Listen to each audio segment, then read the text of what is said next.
Good morning, everybody. Today is June 9th, 2020. This is Rick, also known as Duke City Devil Dog. I am in Doolittle, Missouri. We are about 170 miles east of Joplin, Missouri, where I had wanted to be last night. But the rain started coming in really heavy. We got remnants of this tropical depression or tropical storm or whatever it was blowing through, and it blew in a lot of rain, and it just was not safe to keep going. So I was lucky enough to find a place here at a Stuckey's. They were nice enough to let me and some other truckers park out here. There's room out here. I mean, they have a big lot out here. It's not paved, but it's you got gravel all over it. So and there's some lights out here, so it's safe. And they were nice enough. They're open 24 hours over here. So nice people. You get a chance to stop Doolittle, Missouri. Stop and check it out. It's a little east of Springfield, but it is right at 10 o'clock Central Daylight Time. It's 74 degrees, and there is a flash flood warning here in effect for this afternoon. So we want to get running. I've been trying to keep up with my posts, so we can keep you guys informed. Had an issue with my camera last night, my front-facing camera. Just the charging thing. I think I figured out where the issue is, but we're gonna get it working and get it figured out. As I posted last night's video, I'm very thankful that I caught just the last part. If you look right as we get through the construction, before I do my closing little discussion with you guys, there's a picture of the sun reflecting off the Mississippi River. If you get a chance, check it out. It was gorgeous. That red that was coming in different colors coming up off the water, it was really beautiful. It's only there for about 2 or 3 seconds, and then my camera just happened to cut off, but you did get a chance to check it out, so see that. We're gonna run hard. We're gonna try to run about 600 miles today. I thought we may stop around Elk City, but Elk City's only give or take 500 miles, so we want to get a little bit farther than that. We do have about 770 miles to go to our delivery. It's not due till tomorrow evening, so we've got some time to get it there, but we want to plan because the weather's going to be a little nuts going in. I mean, as it is, we're sitting here and I can feel the wind a little bit moving my truck just a little.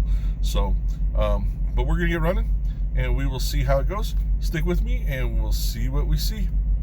Well, good morning, everybody. We are just getting on the road here out of Doolittle, Missouri.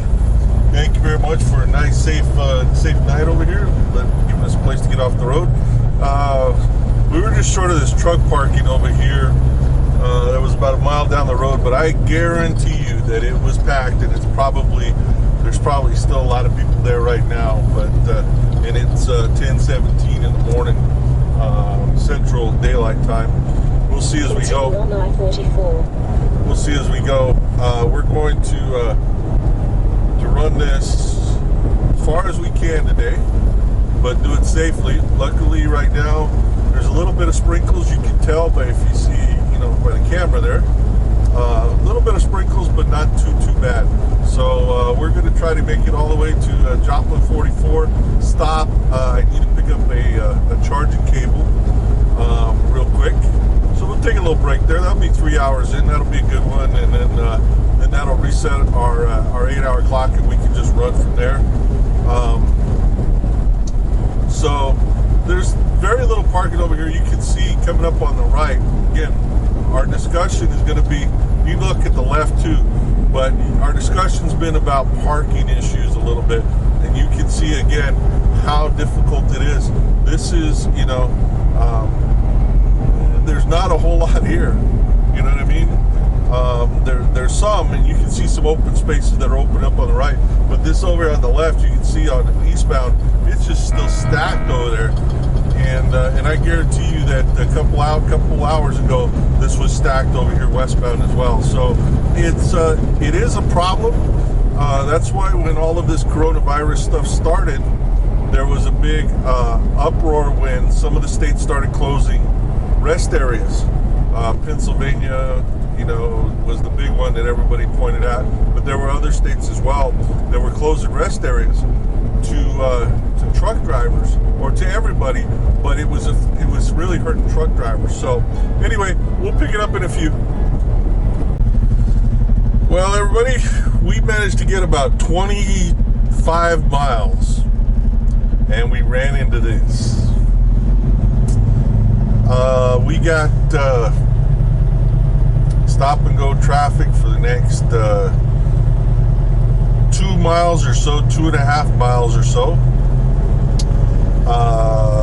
Again, using the radio, finding out where we need to be. Luckily, if you noticed, a lot of people had their radios on this morning because everybody sort of merged. There's a few behind me that are trying to get in at the last minute here, but for the most part, everybody's merged over, which is good. You know, that's what we want. It keeps the traffic moving. For the most part, I mean, maybe moving slow, but it keeps it moving. And we'll see. So this is going to throw a little wrinkle in our plans.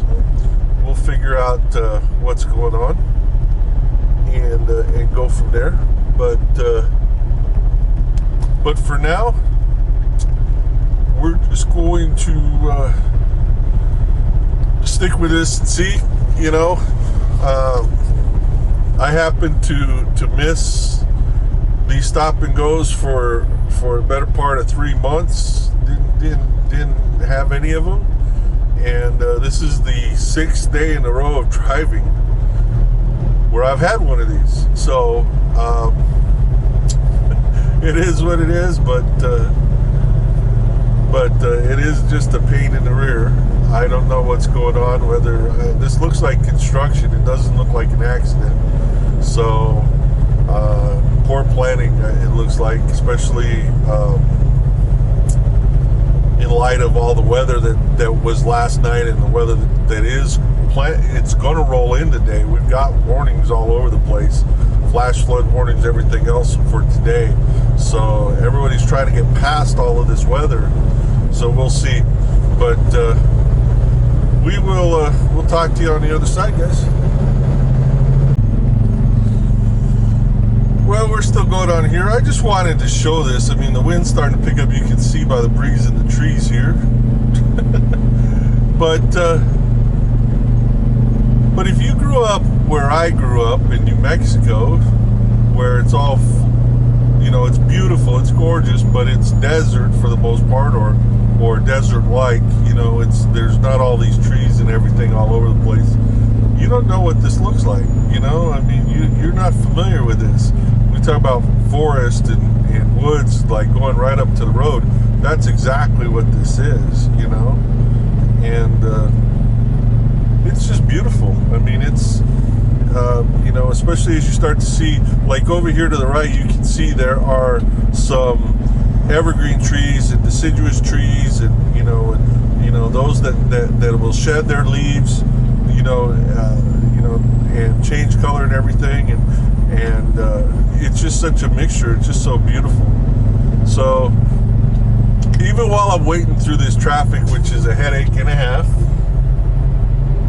we're going to enjoy the view, because it is Tuesday morning and we are lucky enough to be driving this truck and seeing this country and enjoying it. So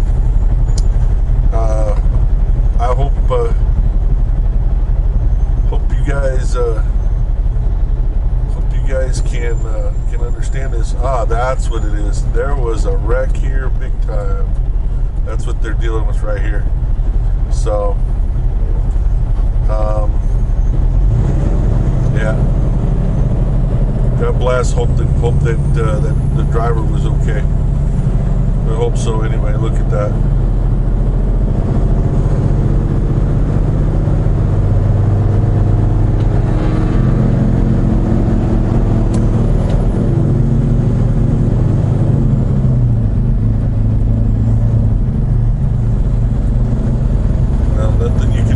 That, I mean, that backup was, all you can do is pray for him. That's all you can do is pray.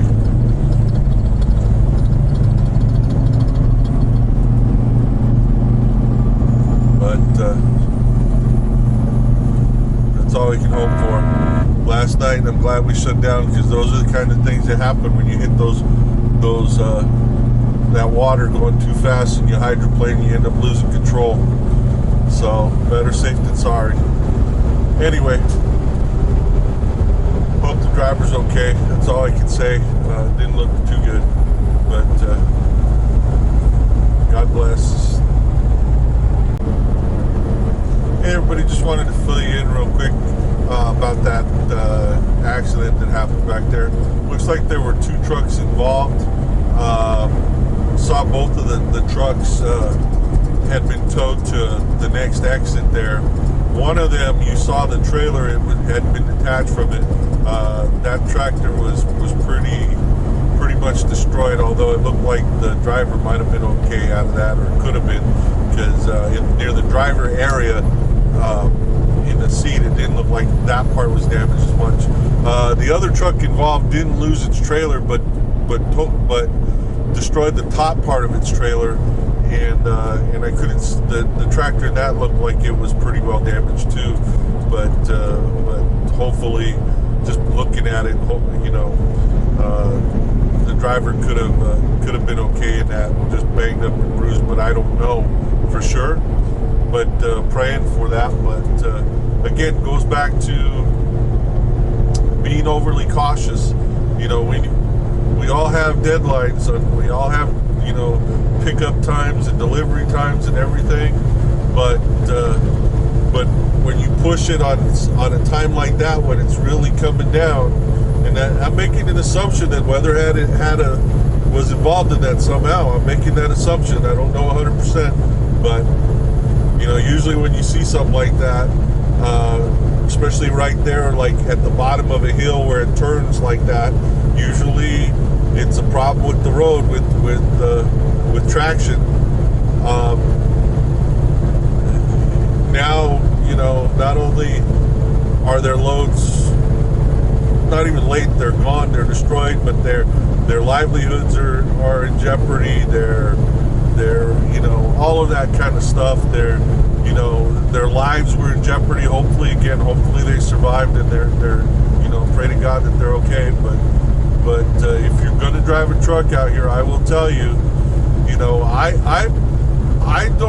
I'm never late for my pickups or deliveries. The only time I've ever been late for a delivery or a pickup is when it is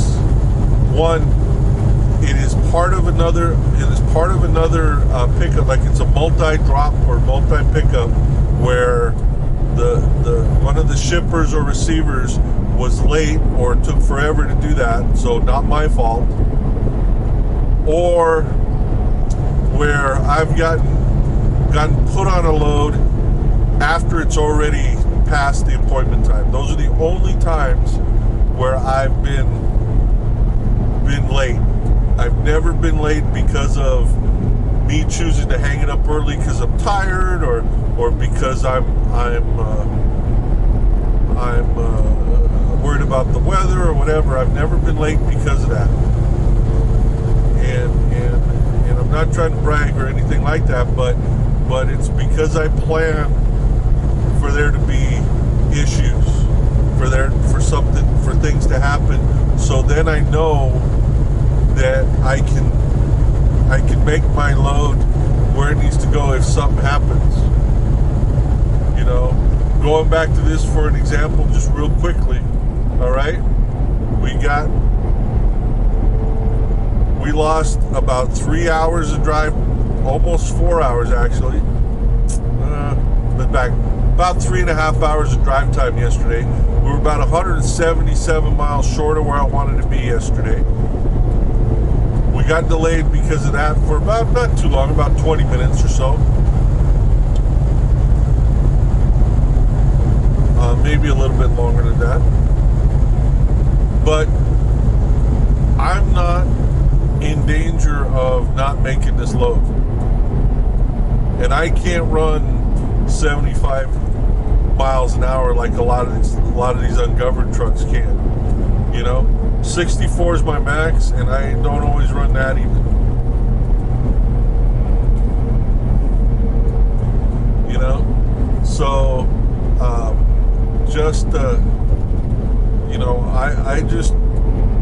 I try not to take loads if it's going to make it that tough for me to get it there unless everything goes perfect.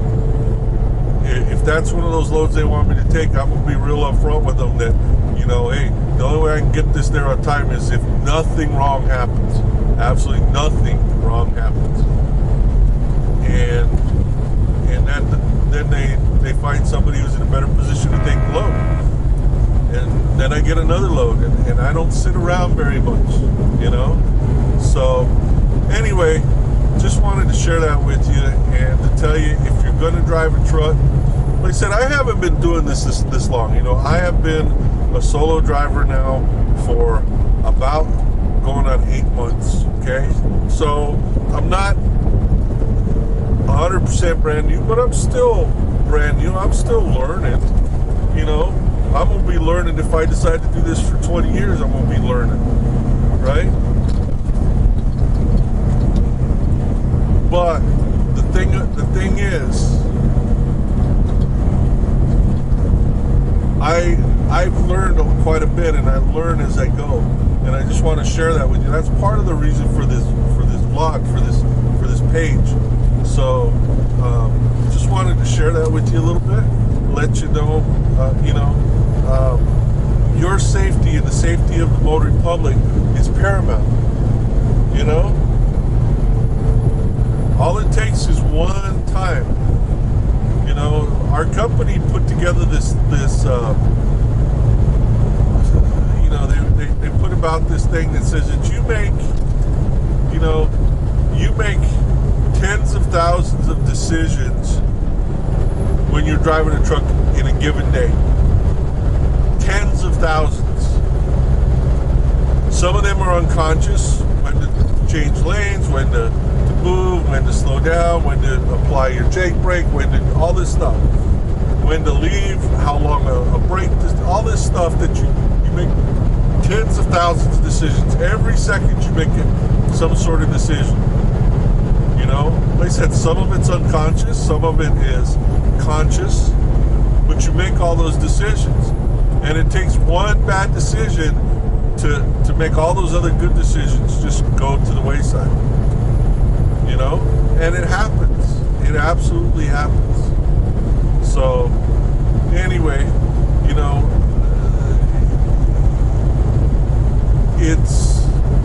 I'm sure that those drivers, at some point in time, they're going to deal with this issue of, why didn't I stop when the weather was bad? Why didn't I?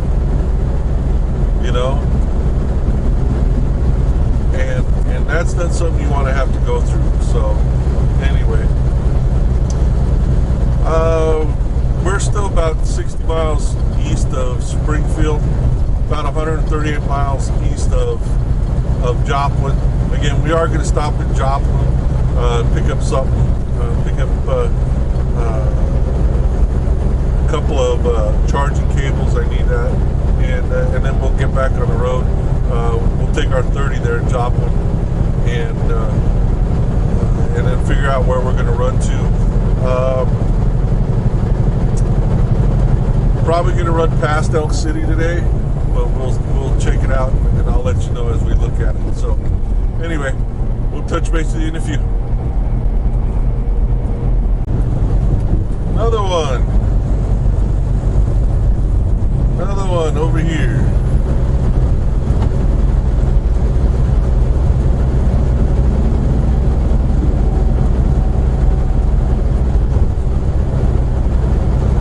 That there is somebody losing control or falling asleep while driving, one of the two.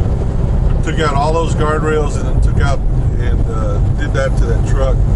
They got it strapped in so it doesn't roll over, but no.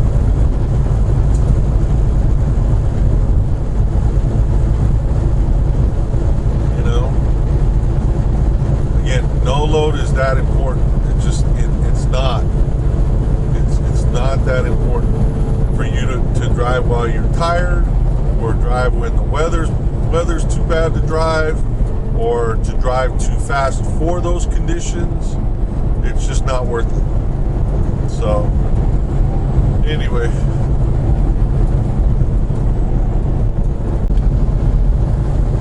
Hey everybody, we are in Joplin, Missouri. Current time is 1:31 p.m. The temperature outside is 87 degrees. On the right, And excuse me, we've got 87 degrees outside, about 64% humidity, so it feels like about 95 degrees out there. We were going to stop at Joplin 44, and we may still, but that's not going to be our first stop since we got to take a 30. We're going to stop at Four States Trucking. That's the home of the Chrome Shop Mafia. We're going to check it out. We wanted to do it. It seems like every time I come through here, I come when they're closed because, and right now it's the middle of the day. We're going to be able to check it out and see what we see. Don't know if we'll buy anything there unless they have the cables that we need. But we're going to check it out and see from there. So we're getting off here at the exit 4, Seneca exit. There are, there's a Love's over here. There's the Petro, of course, which that is Joplin 44. Those it belongs to the same company, I believe, that has Iowa 80, and but anyway, we're gonna check it out. Drive to road behind you on I-44 or rear, and see. Well, we are here at Four State Trucking. It's the home of Chrome Shop Mafia. Pretty dang cool. Just checking out to see everything that they got, or at least a little bit of what they got. Go from here. I mean, being a company driver, I'm not going to add most of this stuff, but you can always find something that you like, But it's just really cool. This is off of Exit 4, Interstate I-44 in Joplin, Missouri. It's right across the street from Joplin 44. But it's just cool just to see. So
and this is just amazing just to see. I don't know what the cost. Some of the stuff that you see out here.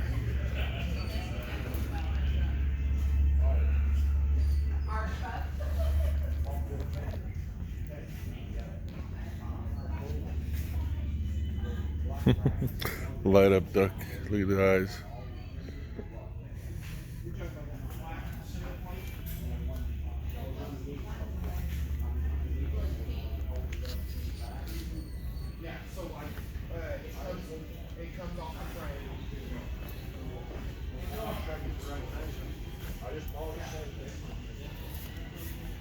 Talk about seats.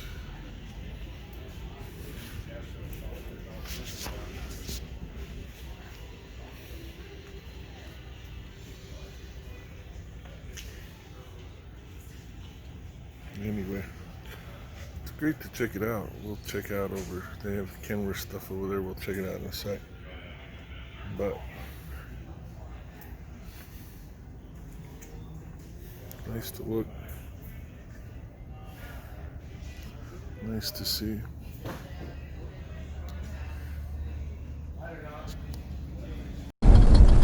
Hey everybody, we're going to get across the Roosevelt Memorial Bridge. This is on US 70 going west. This is Lake Texoma right here.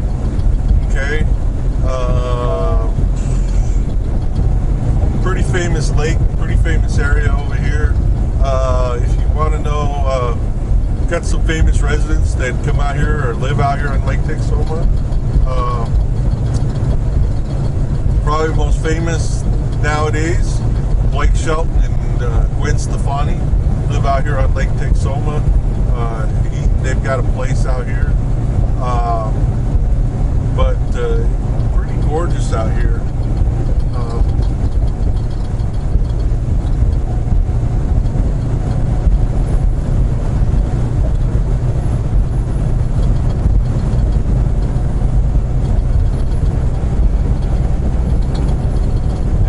About 122 miles to go.